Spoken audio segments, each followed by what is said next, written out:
Christian Starnhardinger mga idol, pumirma na daw sa TNT tropang 5G at Boss Al Francis Chua nagsalita na. Natalo nga ang Barangay Ginebra sa kanilang ikalawang tune-up game mga idol laban sa Blackwater Bossing. Kahit natalo, kumpiyansa pa rin si Coach Timko na kaya nilang ipanalo ang laban na yon kung naglaro si Japit Aguilar.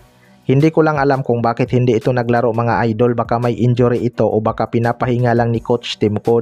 Marami namang fans ng Barangay Ginebra ang nababahala dahil sa kanilang pagkatalo. Pero dikit lang naman ang laban na yun mga idol at isa pa, tune up lang naman yun kaya di rin siguro masyadong tinodo ng Barangay Ginebra para makaiwas sa injury.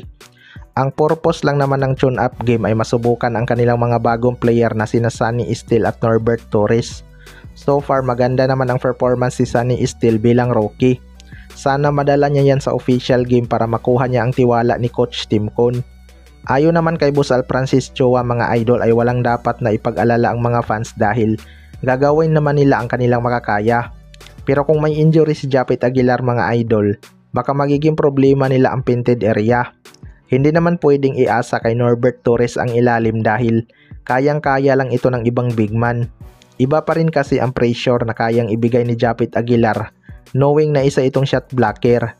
Kaya sana maayos lang si Japit Aguilar dahil malaking bagay pa rin siya. Samantala sa ibang balita naman mga idol, Christian Starnhardinger pumirma na daw sa TNT tropang 5G. Nagkaroon nga ng galaw itong TNT tropang 5G mga idol after ng rookie draft dahil wala nga silang nakuha na quality rookie. Kinuha nga nila sa free agency na Kevin Ferrer at Tyrus Hill. Magandang galaw talaga to ng TNT mga idol dahil dagdag shooter nga itong si Kevin Ferrer sa kanilang bench. Ito nga ang posibleng makakapalitan ni Calvin Oftana. Alam naman natin kung gaano ka-shooter itong si Kevin Ferrer. Playing time lang naman ang kulang sa kanya. Si Tyrus Hill naman magandang rim protector nga ito dahil sa kanyang leaping ability. Mukhang mahirap na pasukin ang ilalim ng TNT mga idol dahil may Brandon Ganuelas Roser na sila at Tyrus Hill na parehong shot blocker.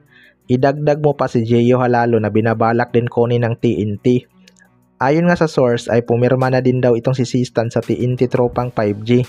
Matatandaan na isa din ito sa mga target ng TNT makuha. Kapag totoo yan mga idol, siguradong tapos na talaga ang laban. Kahit siguro SMB na loaded sa lineup ay mahihirapan na sa TNT. Alam naman natin kung ano ang kayang ibigay ng isang Christian Starnhardinger sa opensa. Kahit nga si Junmar Fajardo ay hirap dipinsahan itong si Sistan. Tapos mataas pa ang basketball IQ nito, parang gwardiya din to gumawa ng play mga idol.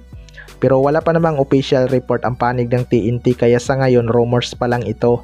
Pwede nga itong magkatotoo, pwede ring hindi. Kaya abangan natin kung magkatotoo ba o hindi.